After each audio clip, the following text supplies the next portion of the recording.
Jamaah, oh jamaah, alhamdulillah. Alhamdulillahirrabbilalamin. Kembali lagi di Islam Itu Indah, jamaah Islam Itu Indah yang dirahmati Allah. Masya Allah, tabarakallah. Senang banget ya hari ini kita masih membahas tentang tema yang luar biasa, yang waktunya tepat banget sama kita. Apa sih temanya? Temanya adalah mudik bawa keberkahan. Alhamdulillah. Sebelum kita lanjut nih, ada juga yang mau bagi-bagi berkah nih. Ada Islam Itu Indah berbagi. Ini dia tayangannya.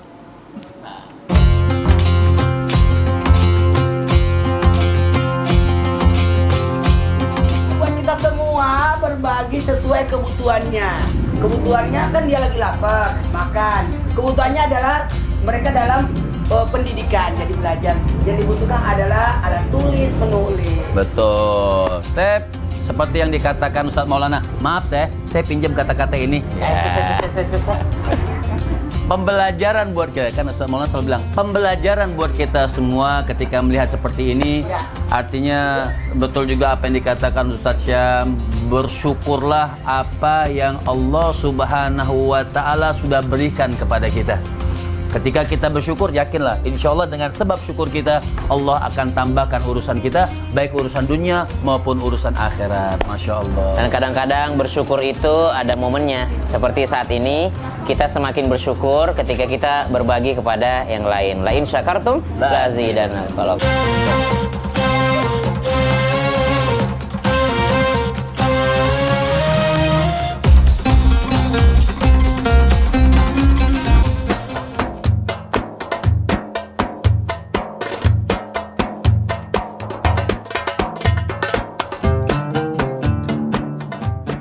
Masya Allah, pas banget orangnya lagi ada di sini 3 nih.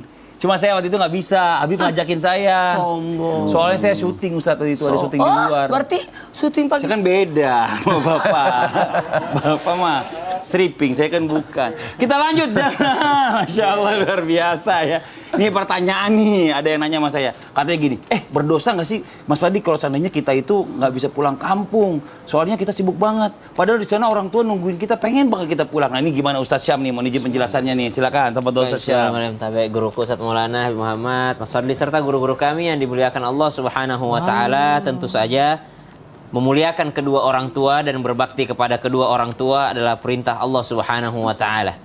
Dan perintah Allah tentang orang tua ini bukan perintah yang jauh ke belakang, tidak. Tapi perintah Allah tentang berbakti kepada orang tua itu sangat berdempetan atau berdekatan dengan perintah menyembah Allah Subhanahu wa Ta'ala. Ba'da naqul a'udzu billahi minasyaitonir rajim.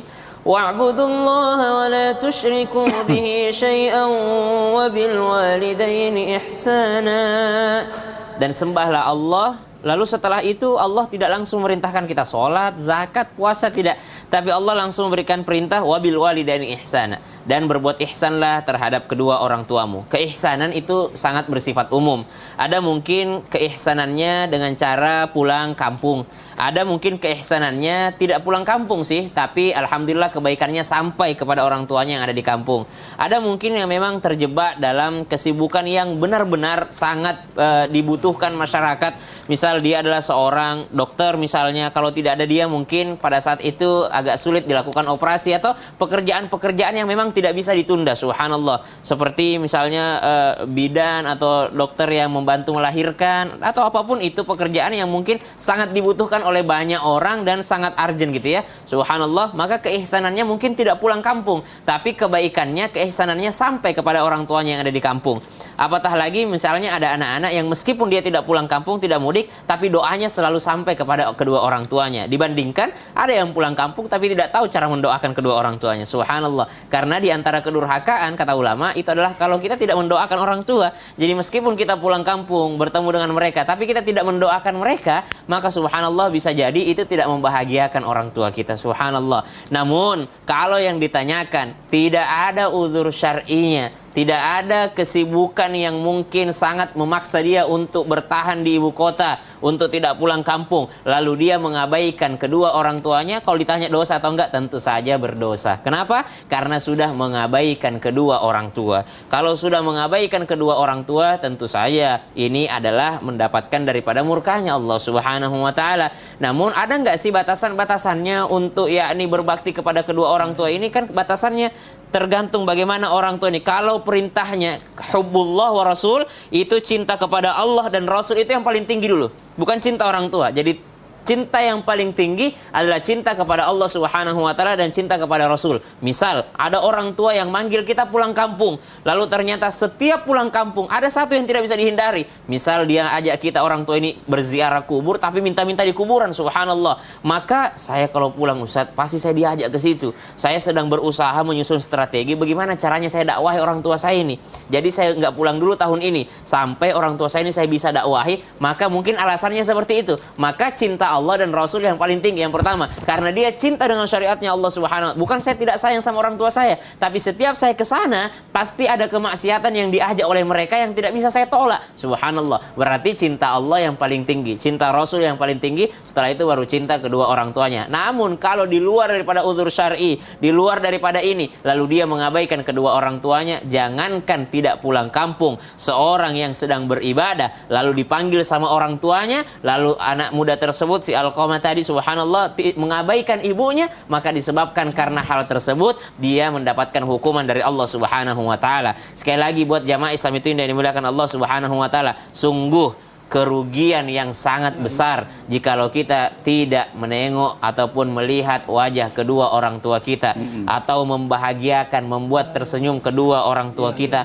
karena di situ ada rahmatnya Allah Subhanahu wa taala, ada ridhonya Allah Subhanahu wa taala. Tidak mesti mudik lebaran, tidak mesti momen lebaran, mungkin ada momen-momen yang lainnya. Kenapa sih Ustaz harus mudik lebaran? Saya mau pulangnya bulan Muharram, silahkan. Saya pulangnya bulan Safar, silahkan. Saya pulangnya bulan Rabiul Awal aja, silahkan. Tapi kenapa mudik lebaran? Karena pada saat itu biasanya banyak anak rantau yang pulang. Di saat teman-temannya orang tua kita lihat anaknya temannya pulang, lalu dia tidak pulang anaknya, betapa hatinya ini merasa perih karena anak dia tidak pulang. Subhanallah. Dilihat temannya, ya Allah temanku anaknya pada pulang semua, foto keluarga semuanya, saya anakku tidak pulang. Maka bisa jadi saat itu orang tua merasakan sakit hati. Yang penting tidak ada niat untuk menyakiti perasaan orang tua. Betul. Dan ada udzur syar'i sehingga dia tidak pulang, maka tidak berdosa. Tapi kalau tidak ada udzur syar'i, maka termasuk mengabaikan orang tua. Alhamdulillah minzali. Lagi pula jauh-jauh sebelum pulang itu kalau bisa transfer dulu. Minta masakan mamanya yang enak-enak, tapi nggak ditransfer. Gimana ceritanya? Ya, kan? Enggak lah, saya transfer. Waktu mama saya masih ada semuanya. Mertua saya juga udah saya transfer, alhamdulillah. Ya Allah. Bener nih. Orang ngetes aja lagi Ya, dia. aku telepon nanti mertuanya. Telepon aja. Aku ada nomornya loh. Ada, telepon aja nggak apa-apa. Kita lanjut gimana ya, Bib Matausia. Bib, ini ada pertanyaan Bib. Ini kan orang kan yang namanya lagi mudik gini kan pasti kan bergegas banget nih, pengen buru-buru Bib. Di perjalanan, sampai di perjalanan dia bingung. Aduh, ini gimana ya? Ini saya harus sholat, berarti kan harus di jamak takdim atau qosor gitu kan, atau mungkin jamak takhir atau takdim gitu. Nah ini kan harus di qosor atau gimana, jaraknya juga mungkin seperti apa penjelasannya Bib? Mohon izin, silakan Bib. Izin Ustaz Maulana, Ustaz Syamil Fadli. Masalah perjalanan atau safar, jangan lupa untuk tetap melakukan sholat 5 waktu. Agama tidak memberatkan dan sangat meringankan. Ketika safar ada yang namanya jam'an, sholat itu dijamak. Ada yang namanya jam'an wa qasran, dijamak juga dan sholatnya diringkas. Nah kebanyakan yang salah Mas Fadli, Ustaz Maulana, Ustaz Syam, orang itu jamaknya di rumah. Jadi belum berjalan, dia jamaknya di rumah. Itu yang tidak boleh. Itu nggak boleh. Menjamak itu yang namanya kan musafir. Dalam perjalanan boleh dijamak. Kalau di rumah belum berjalan, belum musafir namanya. Yang namanya jamak itu ketika dia sudah dalam perjalanan, boleh kita menjamak dan mengqosor. Apa bedanya jam'an? Apa bedanya jam'an wa qasran? Kalau jamak boleh takdim, boleh takhir. Jamak qasran juga boleh takdim, boleh takhir. Bedanya apa? Kalau jamak saja tanpa qasar dengan jarak di bawah 80 km. Jadi kalau perjalanan kita kurang daripada 80 km, kita boleh jamak sholat. Baik itu takdim atau takhir. Contohnya misalnya zuhur yang boleh dijamak itu zuhur, asar, maghrib, isya. Subuh nggak bisa. Jadi misalnya zuhur sama asar, 4 rakaat, tidak boleh qasar. Kenapa? Perjalanannya di bawah 80 km. Jadi zuhurnya 4 rakaat, kemudian setelah itu asar 4 rakaat, itu namanya takdim. Sholat asar ditarik ke sholat zuhur, itu namanya takdim, didahulukan. Ada yang jamak itu takhir. Takhir itu sholat duhurnya dimundurkan ke asar. Jadi sholat asar dulu 4 rakaat, kemudian sholat duhur 4 rakaat. Ini namanya cuma jamak tanpa qasar. Nah, qasar itu apa? Sholat yang 4 rakaat menjadi 2 rakaat. Maghrib menjadi 1,5. Ya enggak. 3 tetap. 1,5 gimana tahiyatnya? Maghrib tetap 3 rakaat. Yang bisa dijamak, yang bisa dikosor cuman sholat yang rubaiyah. Apa sholat yang 4 rakaat? Zuhur, asar, sama isya. Caranya bagaimana? Kalau perjalanannya 80 km atau lebih. Jadi perjalanan 80 km atau lebih itu boleh jamak dan qasar. Jadi misalnya zuhur 4 rakaat, subhanallah, agama memperindah, memperingan. Jadi zuhur 2 rakaat, kemudian asar 2 rakaat, itu namanya takdim. Kenapa? Sholat asar ditarik ke sholat zuhur. Jadi 2 rakaat, 2 rakaat. Ingat, ketika kita qasar, antara sholat sama sholat ini tidak boleh terlalu panjang jaraknya. Iya. Jadi jangan habis sholat zuhur 2 rakaat, ngopi dulu apa segala macam, baru asar 2 rakaat. Nah, itu nggak boleh. Nggak boleh. Fasalnya jaraknya antara ulama mengatakan rakaataini khafifataini. Jadi jarak antara sholat ini dengan sholat yang kedua hanya dengan 2 rakaat yang ringan sekali, hanya baca Al-Fatihah saja. Jarak seperti itu. Jadi Assalamualaikum, orang tanya kadang, qomat lagi nggak? Kan orang suka tanya tuh. Iya. Maka qomat lagi tetap. Jadi habis sholat zuhur 2 rakaat, bangun qomat lagi untuk apa? Untuk sholat asarnya 2 rakaat. Itu namanya takdim. Takdim. Kayaknya capek juga ya? Iya, enggak. sama niat Bib, sekalian Bib, niatnya nanti. Nanti Ada belum yang nih nanyain. niatnya. Jadi kemudian asar namanya kalau nggak sempet nih, saya nggak sempet nih takdim, maka kita jadikan takhir. Takhir itu sholat asarnya 2 rakaat, kemudian sholat duhurnya 2 rakaat. Nah, jangan lupa nih masalah niat. Misal contoh nih, kalau takdim, jadi nggak harus dia niatin takdim dulu. Boleh nanti ketika sholatnya niat, saya, maksudnya bahasa Indonesia lagi biar paham, nanti saya bahasa Arab nggak hafal lagi. Saya sholat duhur 4 rakaat atau 2 rakaat majmu'an, dijamak dengan sholat duhur takdiman lillahi ta'ala, Allahu Akbar. Begitu juga. Nah, kalau takhir yang banyak salah, niat takhirnya harus di waktu duhur. Misalnya kita mau takhir duhur ke asar.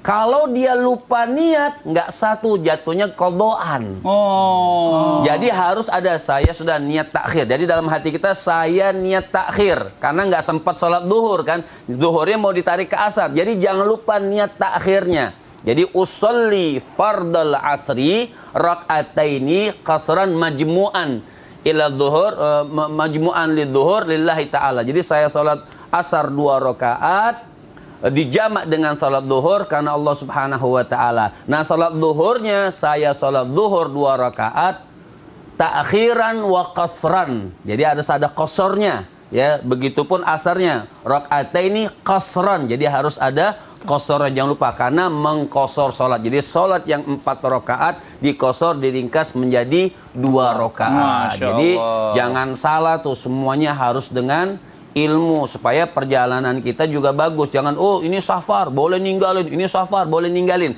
Sama juga sedikit nih, ketika safar boleh atau tidak nggak puasa, kan orang sekarang ini safar yang Ramadan Ya. nih, boleh tidak puasa. Insya Allah kita bahas dengan segmen berikutnya. Wih, hebat Habib, luar biasa. Bentar, gara-gara Habib ngomongin masalah jalanan, saya lagi mantau perjalanan nih soalnya. Ya Allah ya Robbi, macet banget ini. Ini gimana sholatnya kalau kayak gini ya Ustaz Maulana ya? Tuh. Oh, gimana? Ini. Tunggu dulu. Abi aja bisa gantungin. Aku juga bisa dong. Oh, iya, iya. Oh, Kita nggak mau bahas kalah. yang satu ini. Wih, mantap. Jamaah, oh jamaah. Alhamdulillah. Oh, begitu.